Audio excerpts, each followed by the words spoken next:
If you'd like to find out what a tam o'shanter is, don't go away. Hello, it's Frank again. I've been with you all the way. Imagination is fun when it's free to run. Come on, we paint this a brand new day. Simply painting with Frank today. Welcome everyone once again to Simply Painting. We're in Scotland in Alloway and I'm standing in Robbie Burns' backyard. Now who was Robbie Burns? Well, he was the most famous poet and songwriter that ever came out of Scotland. Now we're going to the local Clarke, which is church in Scottish, to meet a very special guest, and he's going to tell you a wonderful story. So why don't we join him?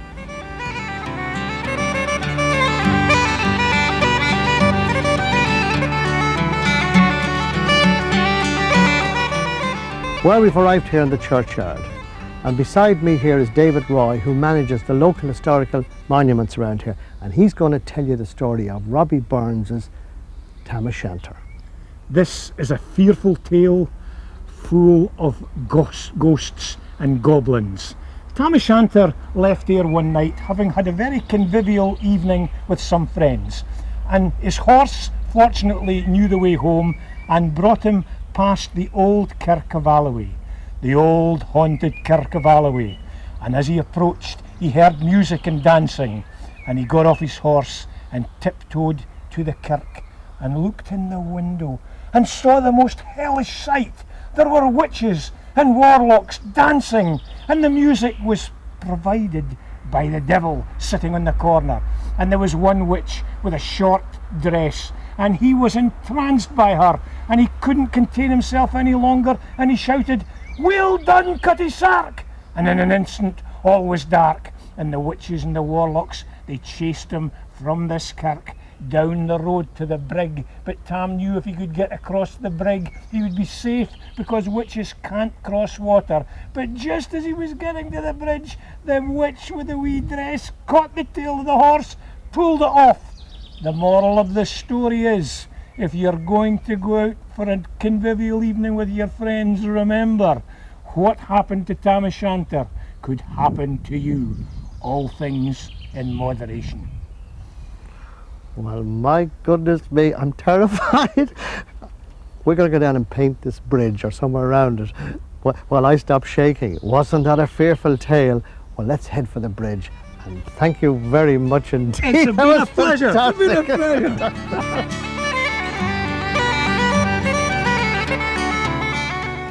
Well, here we are at the Brig of Doon. The Bridge of Doon, right behind me. This is the very bridge where that poor horse lost his tail. But we're not going to do that. We are going to paint it. And let's head back to the studio together and do just that.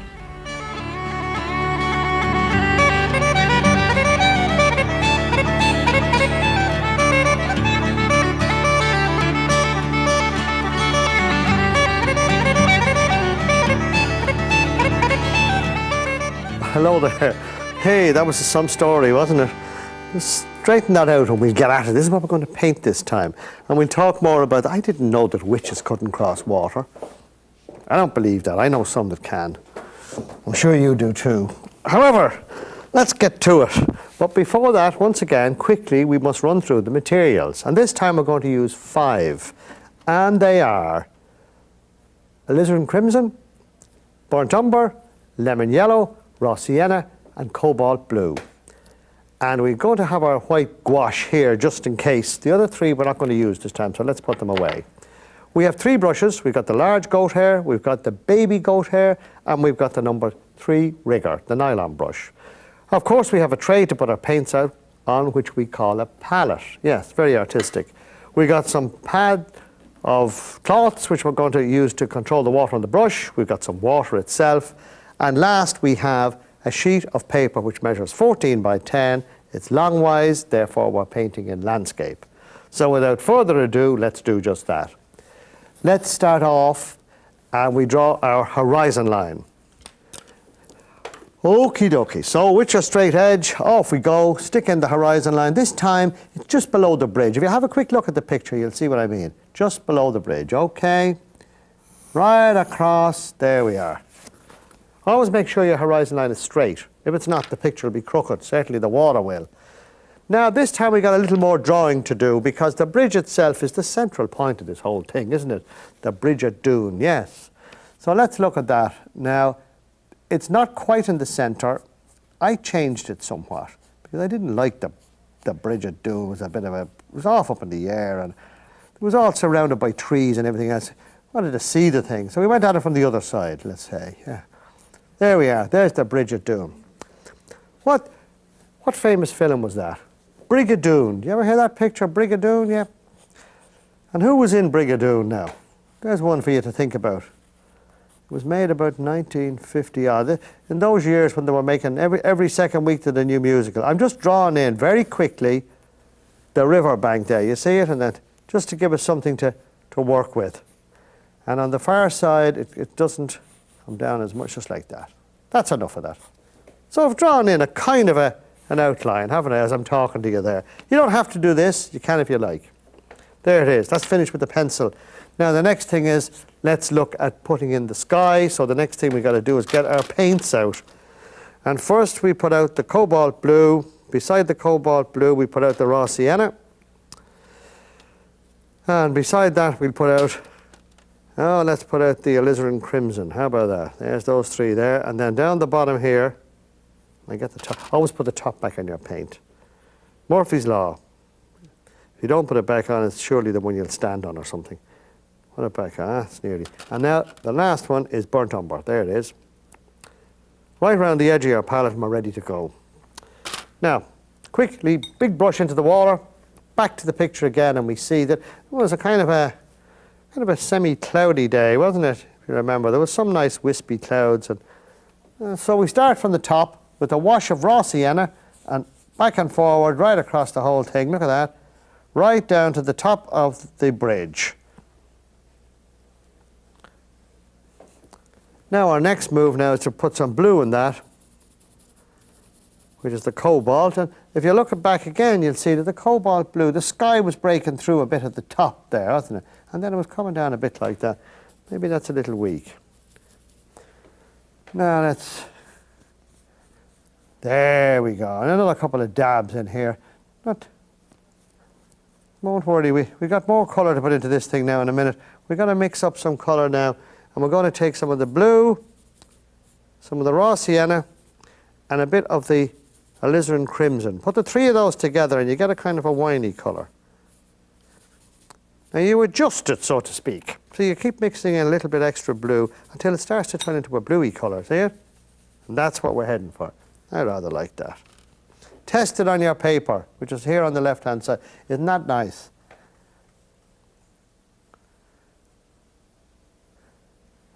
Not too strong. We don't want to be... I think that's nearly time for drying, would you think? We don't want to make it too powerful this time. So let's dry it. Hair dryer and off we go.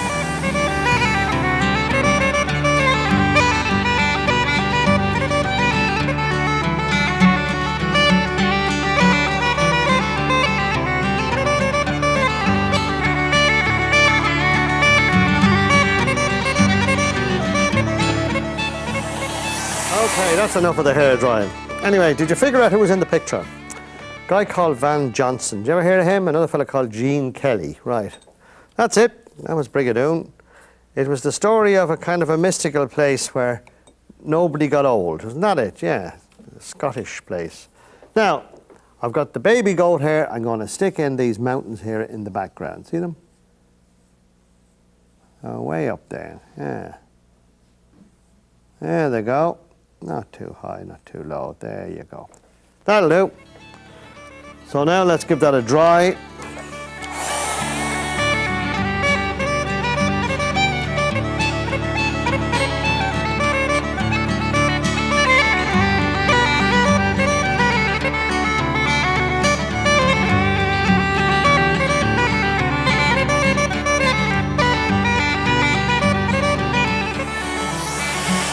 There you go, that's a lot better. Anyway, we'll talk more about our pal Robbie Burns in a minute. Robbie Burns, that's what they call him, yeah. Well, the next thing is we're going to do the bridge. So we need the baby goat hair, and we're going to create a very faint colour for this bridge It's raw sienna, because it's very light colour. Yeah, that's it. We'll just fill it in, right? That's all. Anyway, Robbie Burns, about 1700 and something, 1759 he was born. It was a while ago. And he started to write poetry and songs in the Scottish dialect. You know, like oching a wee and a hock and a jock and that kind of stuff. Now that wouldn't be quite as wit, but that idea. And it wasn't considered very twee by those who should know, you see. But lo and behold, he became the best known poet in Scotland, yes. Not only that, I'm going to give this another little try now.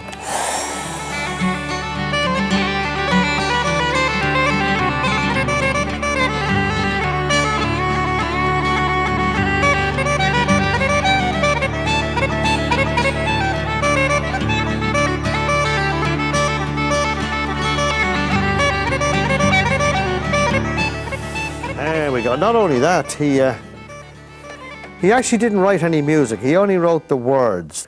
Now I've got the small brush again, and we're starting to look at this area here, which is on the left-hand side. I'm just putting in some of that kind of greenery. So it's yellow and blue, isn't it? Yeah. Yeah, but all his songs, like they do nowadays in modern times, his songs were, or the music for his songs was written by two Irish guys. Sure, we're into everything, aren't we? The Moores brothers, yes. And maybe you might wonder what made him famous? What were the songs? Well, I'll tell you one to start with. I'll tell you more. Did you ever hear of Old Lang Syne? That was Robbie Burns. Sure, they sing it every New Year's Eve, don't you? Yeah. Well, they run around Scotland with a lump of coal. Did you know that? Yeah, that's good luck. You're supposed to march around Scotland. You'd be invited in if you've got dark hair or a block of coal with you. Well, now, unfortunately, I had dark hair up to quite recently, until I started this programme. Black as anything, yeah. Then look what happened to me. Oh, yes. So I wouldn't be too good. But you're invited in. It's lucky, yeah. Anyway, he wrote that song. Now, so there we are. Now, and he wrote another one called My Love Is Like a Red, Red Rose. Did you ever hear that one? Yeah, that was him. Well, he was a very prolific gentleman. Now I'm filling in both sides here, okay? Just keeping it on down to the river. I'm going to put the river in next, but first just create this little river bank thing. Now we're down to that side. Isn't that coming on nicely now, isn't it? So now our next thing is, when we have this here, I'm going to go and get at these big trees and that, but I think maybe we should. How about sticking in the river? Get it out of our hair, so to speak. Yeah, let's do that. Still have, as I have the brush in my hand, blue paint. Blue paint. Are you doing this? I hope you're getting your pads and paper out, or your crayons, or your you can follow this with any medium you like. A medium means whatever you use. Maybe I just give that a tiny bit of a dry there, because I see it's a bit wet, and you've got to be careful.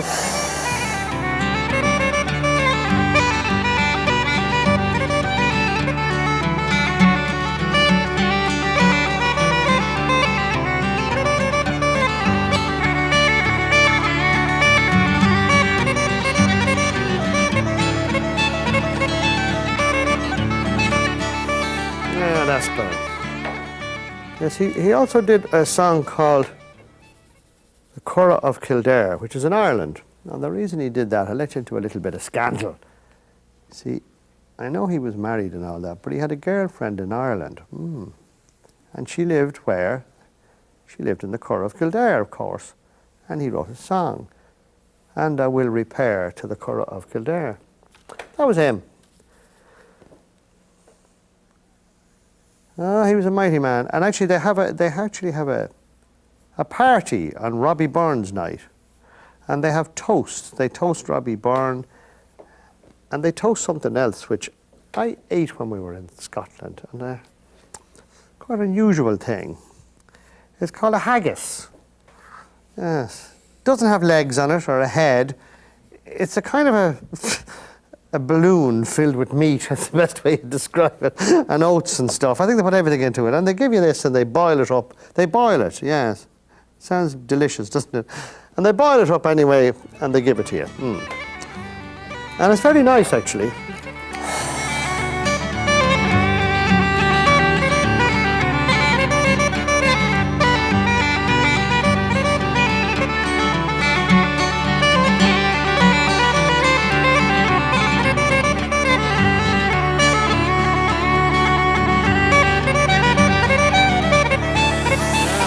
fine now. We gotta, aren't we bashing it in? Now we gotta do something here. That looks a bit silly, doesn't it? So underneath the bridge, we're going to put in a little bit of colour. Now the first colour I'd like to put in there is just the sky-y colour. And let's see if it's not bad. That goes in the top of it there, you know. Now don't go over the bridge like I've just done there. That wouldn't do any good. And then underneath that we put a kind of a greeny colour, because if it comes down, that's the mountain, and then underneath the mountain there's a kind of a rivery bank, isn't that, the far side of that bridge? Yeah. And we put that in there. But they have a lot of fairs and things in Scotland. You know, these are where they used to sell their cattle, markets. You have them here, and you have them in America. Now let's dry that off. See what I'm doing? Now you see I've created a kind of a see-through effect underneath the bridge, because if you look back at the painting again, you'll see that there's a nice couple of trees sticking up there. I'm going to put those in next. I'm starting to... Now with them you need a little bit of the burnt umber, the baby brush. No, I lie. It's not the baby brush at all. It's the rigger. And the rigger, and those trees come up like this. Right? And then there's another one there kind of beside it, and it goes up like that. And then, lo and behold, they appear up over the bridge then, don't they? There they go, and up there like that, and up there. And the other one's beside it, yeah, same thing. They're pretty skimpy looking trees, all right. But see that? There they go. Funny looking bends and that in them, but that's about the... Now they might come down a bit more like that. A bit more like that. And then a little bit of... Yeah, sure. 'Tis easy. This is the river bank I'm putting in now. Yeah.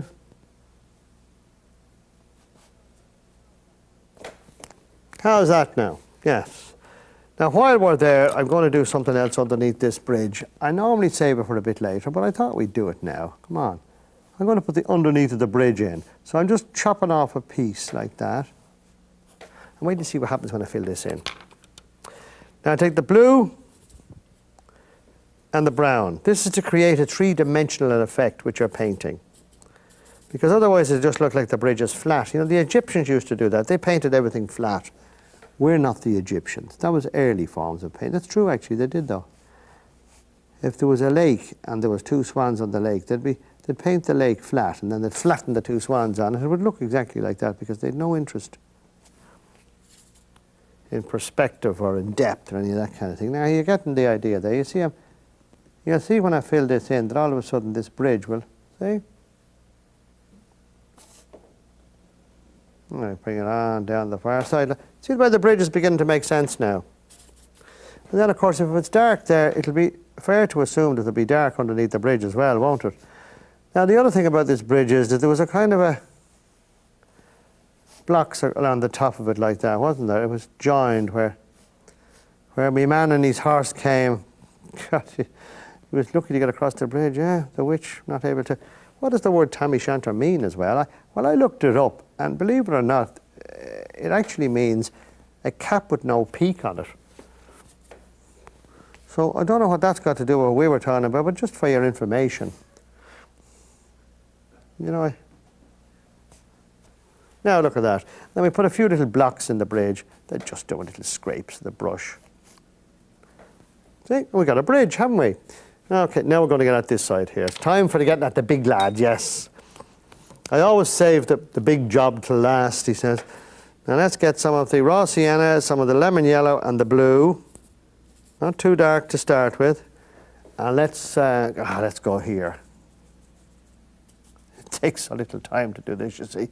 People wonder, they say, oh, he'll never get it finished. They don't realise how fast we can work, do they? Now I'm mixing some of the alizarin crimson and some of the raw sienna to give us a nice bit of that reddy colour there. See that nice, there's a nice red bush there. A bit like the colours you get sometimes in the autumn in America, with beautiful colours. You have those reds and yellows. Oh, fantastic. Now there we are, that's enough of that side. Go over the other side now. It seems to be a bit darker, doesn't it? Yeah. They're different bushes. So now, let's Let's bash it in. Look at that. Now this is the corner of the big brush, and make sure that it's not wet. A good thing to remember is that you start off with the brush very wet for the sky, and then as you come down the page, the brush gets drier. You use more paint, less water. Now there's another fine bush there, isn't there? There it is there, look at that. How's that? Yes. And then a couple of nail scrapes again on this side. Look at that, just to show that it's kind of, I don't know, whatever you like to call it. See, I have the whole place to myself today. Peggy's going out playing golf again. Ah, sure, that's great, isn't it? And she leaves me, as usual. She always leaves and says, Frank, your lunch is in the can in the press. Very kind, isn't she?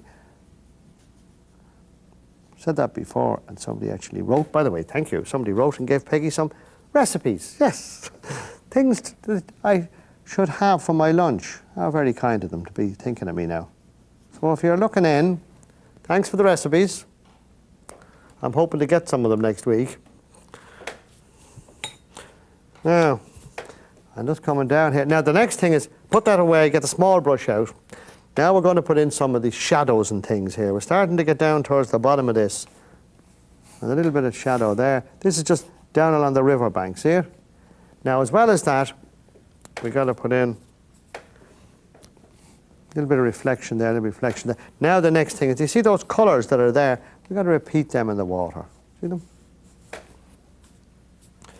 Always make them a tiny bit darker as well, because shadows are usually slightly darker. They don't have to be exactly the same. And I like them if they're a bit darker, to tell you straight, and that's what they usually are, in fact. I've said that already, haven't I? Now this is with the corner. You could, if you wanted to be real smart, you can turn the thing upside down. Turn the painting upside down and paint this upside down. You get the exact effect then. But I'm just being lazy now, and it's pinned down here anyway, and it'd only mess the whole thing up. They'll have to redo the whole thing for me. Now, where are we going? We're going down here. This is... Let me get the big fella out again, because I think it's time to get working at this now. We've got lots more things to do with it. Now, a big swipe there. I think that's going to put a lot of life into this now. We've got some rocks to put in then, and the next thing. See them? Now let's get the rocks. We got a rock brush here, and we need to make up some blue, which is the cobalt blue, and some of the burnt umber. Those two together, we got a rock colour, right? So let's do some. Then you see you can drag it. Once you put on the dark bit like that, you can drag it then to the front. Another rock goes there, doesn't it? Plenty of rocks. See the way the whole thing starts to come together, doesn't it? All of a sudden it begins to make sense. And you start to look around and say, hey, this is beginning to look like a finished picture, isn't it? Oh, there's more rocks there, look at that. Oh, I nearly missed them. You see them there? Yeah, one there. And one there. Out into the river they go, aren't they? Yes, and a bit there. Now we have a couple of little things to do, and they're called carrots. We have a carrot there. Well, actually it's a half carrot more than a full carrot, isn't it? Another one beside it. Slightly lighter colour. And then on top of those carrots, take some of that dark colour and put a head on that one. There's two people going across the bridge, yeah. See that now? And then we got the bird. And then we got to get the pen. And we got to write the old name here. And then last, but by no means least, let's stick the old mount on here. Put it on there, see what it looks like. There you go. And then we say to you, once again, from Frank Clarke at Slán Leat, which is goodbye in Ireland. And until we meet again, will you try this out? You'll be amazed.